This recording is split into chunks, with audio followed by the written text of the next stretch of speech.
بسم اللہ الرحمن الرحیم۔ السلام علیکم، میں ہوں مصعب عمیر اور آپ دیکھ رہے ہیں ہمارا آفیشیل یوٹیوب چینل۔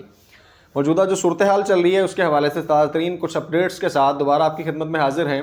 ایک تو عدالتوں کا رخ کیا جائے تو باقاعدہ طور پہ ابھی بھی جو آج اسلام آباد عدالت کے سامنے کچھ صحافی موجود تھے اور انہوں نے جو پی ٹی آئی ورکرز جن کو گرفتار کیا گیا ان کی باقاعدہ پرزنر وین کے اندر جو ہے فوٹیج دکھائی گئی جس میں وہ وکٹری کا نشان بنائے ہوئے نظر آ رہے ہیں۔ ان کے پیرنٹس، لواحقین اور بہت سارے ایسے لوگ جن کے عزیز و اقارب نہیں مل رہے۔ ایک شخص موجود تھا جس کا بیٹا نہیں مل رہا اور وہ باقاعدہ طور پہ اس بات پہ ایگزسٹ کر رہا تھا کہ اس کے بیٹے کی کوئی خیر خبر نہیں ہے 26 نومبر کے بعد۔ سب سے اہم بات یہ کہ سالار خان کاکڑ کا قافلہ جو بلوچستان سے آیا تھا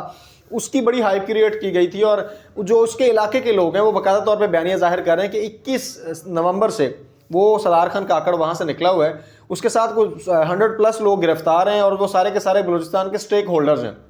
سالار خان کاکڑ پہ بڑا زیادہ تشدد کیا جا رہا ہے، اسے باقاعدہ مارا جا رہا ہے اور وہاں سے نکال کے لے جاتے ہیں اور ایک ایسے کمرے اور ایسے شیل میں جہاں پہ زندہ رہنا بھی جو ہے وہ سمجھ لیں ناممکنات میں سے ہے، تو اس پہ بڑا ظلم کیا جا رہا ہے۔ اور حیران کن بات یہ ہے کہ وہاں پہ پی ٹی آئی ورکرز کے پیرنٹس، گھر والے کھجل ہوتے پھر رہے ہیں، عدالتوں کے چکر لگا رہے ہیں، پیشیاں بھگت رہے ہیں۔ ایک کیس سے ایک بندہ فری ہوتا ہے تو اسے دوسرے میں ٹرائل میں ڈال دیا جاتا ہے، لیکن پی ٹی آئی قیادت میں سے کوئی ایک سنگل پرسن بھی نہ ان عوام کے اندر موجود ہے، نہ ان عدالتوں میں موجود ہے اور نہ ان کی کوئی پشت پناہی کرنے کو تیار ہے۔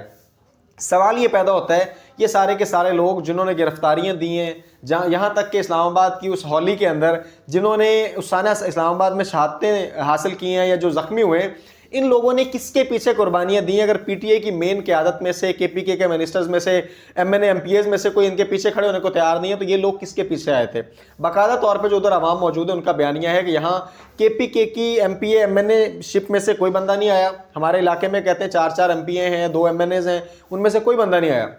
یہ لوگ، یہ عوام، یہ کارکنان، یہ سارے کے سارے جیلے، یہ تو آئے تھے ان لوگوں کے پیچھے لگ کے، لیکن ان کے ساتھ چلنے والا آج کوئی نہیں کھڑا۔ دوسرے نمبر پہ بات کی جائے تحریک لبیک کے حوالے سے تو تحریک لبیک پاکستان کا اور تحریک انصاف پاکستان کے اتحاد کے متعلق ایک بڑی خبر دیکھنے میں آتی رہی اور اس کے متعلق باقاعدہ طور پہ بہت سارے یوٹیوبرز نے ولاگ بنائے، کچھ صحافی بھائیوں نے بھی خبریں دیں، لیکن یہ ٹھنڈی ہوا کہیں نہ کہیں تحریک انصاف کے لیے موجود رہی۔ اس پر جو ریئیکشن ہے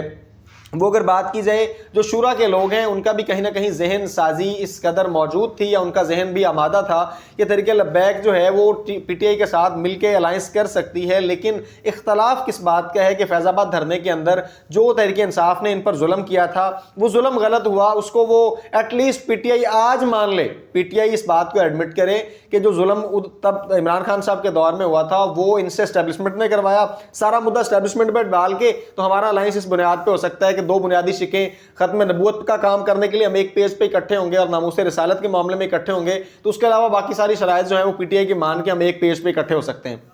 اس پہ بہت زیادہ اختلافات ہیں، خاص طور پہ کارکنان اس بات کو لینے کو تیار نہیں ہے، خاص طور پہ تحریک لبیک کے کارکنان، وہ کہتے ہیں جی ہم پر جنہوں نے ظلم کیا ہے ہم کم از کم ان کے ساتھ ہاتھ ملانے کو کسی صورت تیار نہیں ہے۔ ایک بات آپ کو یہاں پہ ایک ڈفرنس سمجھ لینا چاہیے، پی ٹی آئی کے ساتھ جو کچھ ہوا ہے وہ سارے کا سارا ظلم، سارے کا سارا جبر اور سارے کی ساری جو صعوبتیں برداشت کر رہے ہیں، جو فسطائیت کا سامنا کیا گورنمنٹ کی، اس سارے کا سامنا کرنے والی نہتی عوام ہے، عام کارکنان ہیں، ہم میں سے اٹھنے والے عام لوگ ہیں۔ جو ٹی ایل پی کے ساتھ ظلم ہوا تھا یقیناً عمران خان کے دور میں، اور اس ظلم کا سامنا کرنے والے بھی عام لوگ تھے، یہ چاہے کچھ دوستوں کو غلط لگے، لیکن تحریک لبیک کی قیادت میں سے کسی شخص کا نام تب بھی نہیں آیا تھا اس دھرنے کے اندر زخمی ہونے والوں میں کہ تحریک لبیک کا فلاں جو ہے اس یو سی کا ہیڈ یا امیر یا فلاں ڈویژن کا امیر یا ہیڈ وہ زخمی ہوا کارکنان کے ساتھ، یا فلاں امیر یا فلاں ذمہ دار جو ہے اس کو شہید کر دیا گیا۔ تب بھی عام پبلک جو ہے ان پر سب سے زیادہ ظلم ہوا تھا، اور یہاں اسلام آباد میں جو ہولی کھیلی گئی اس کے اندر تو سب سے زیادہ ظلم ہی کارکنان کے ساتھ ہوا۔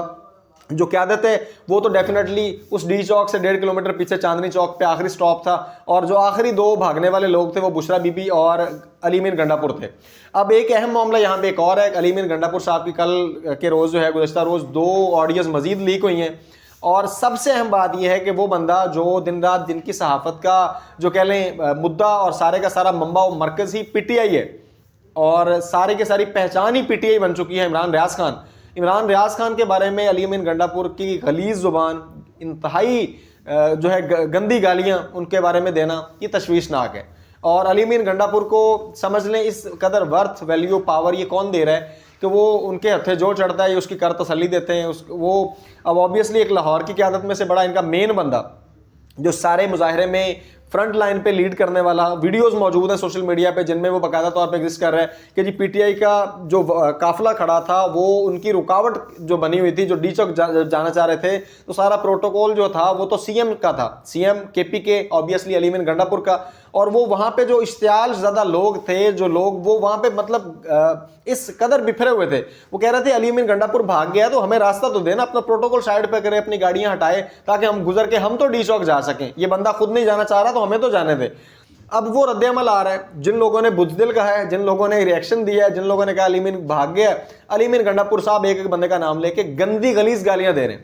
اس طرح کی قیادت ہے پی ٹی آئی کے پاس، جو بندہ ایک پورے صوبے کا منسٹر ہے، چیف منسٹر ہے، جو پورے صوبے کو لے کے چل رہا ہے، پورے صوبے کا وزیر اعلیٰ ہے، پورے صوبے کا نمائندہ ہے، وہ لوگوں کو وہاں کے لاکھوں کی تعداد میں نکال کے لے آیا۔ جب یہاں پہ لوگ کہتے ہیں اس نے بزدلی دکھائی ہے،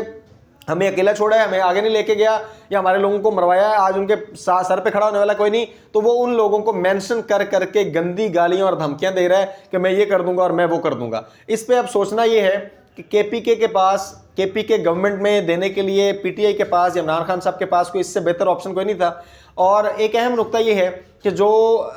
خاص طور پہ نائب کپتان کے ساتھ سلوک کیا جا رہا ہے شاہ محمود قریشی صاحب کے پاس، ان کو اٹک جیل سے منتقل کیا گیا ہے اڈیالہ جیل۔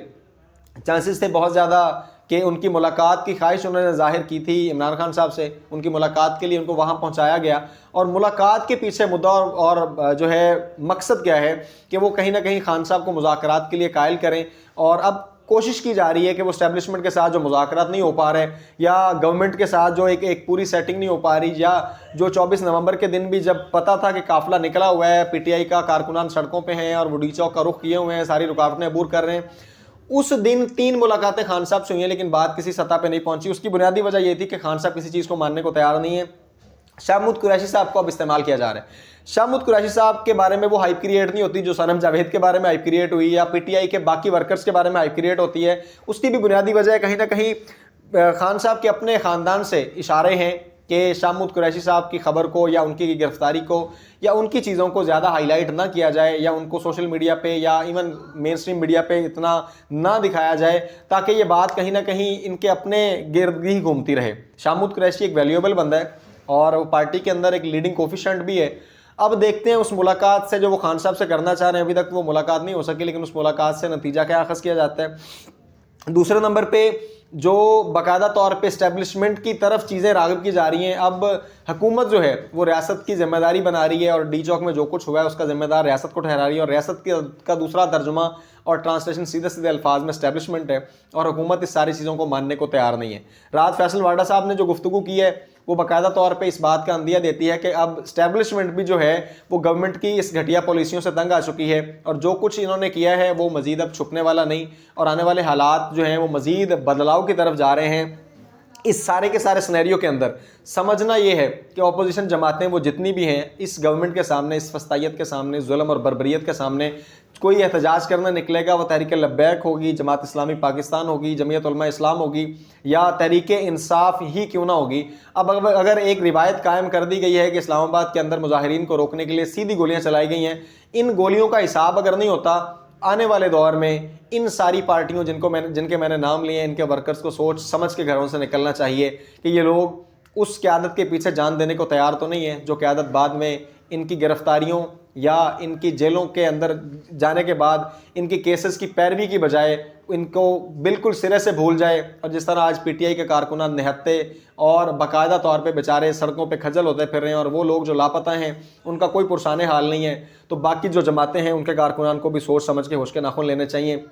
سب سے اہم چیز اور سب سے بنیادی ضرورت، آپ کے نفس کا آپ کے اوپر حق ہے، آپ کی جان کا آپ کے اوپر حق ہے۔ ہم کسی کو بزدلی کے لیے نہیں ابھار رہے اور ہم کسی کو ریاست کے خلاف نہیں ابھار رہے۔ بنیادی طور پہ دیکھنا یہ ہے کہ وہ کارکنان اور وہ ورکرز جو بیچارے اپنا آپ قربان کر دیتے ہیں ان لوگوں کے پیچھے، لیکن یہ قیادت جب ضرورت پڑتی ہے تو گھروں میں چھپ جاتی ہے، تو ایسے میں سب سے پہلا بنیادی حق آپ پر آپ کی جان کا ہے، اور آپ کے اپنے جسم کا، اور آپ کے اپنے خاندان اور آپ کے اپنے لوگوں کا ہے۔ جب بھی کسی ایسی تحریک کا حصہ بنے تو ان لوگوں کے بارے میں ضرور سوچیں جن کا جینا اور مرنا آپ کے لیے ہے۔ اپنا بہت سارا خیال رکھیے گا، آئندہ ملیں گے انشاءاللہ ایک نئے بلاگ کے ساتھ، تب تک کے لیے السلام علیکم۔